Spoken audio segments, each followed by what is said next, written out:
it can be divided into a children pediatric age group and adult age group. In pediatrics, most common is minimal change disease, and the others are some genetic forms which can result in focal segmental glomerulosclerosis. In adults, there are a variety of causes depending on the age group, and in adults, secondary causes also predominate, most common being diabetes. Apart from that, in younger adults, patients may have IgA nephropathy, membranous disease, focal segmental glomerulosclerosis, and in older age group, these diseases can come. Apart from this, patients can also develop amyloidosis, which can also result in nephrotic syndrome.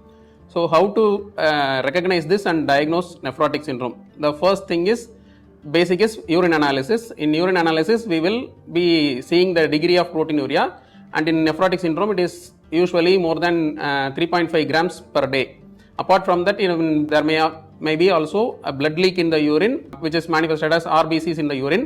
And in serum, if we look at the albumin, it will be less than 3.5 grams per deciliter, and cholesterol will be high. So these will point towards a diagnosis of nephrotic syndrome. To confirm the diagnosis, usually in adults, we perform what is known as a kidney biopsy, where we take a tissue sample from the kidneys and we will be analyzing under the microscope, and this will give us the final histopathological diagnosis of nephrotic syndrome. And based on the pattern disease which is causing the nephrotic syndrome, treatments will vary.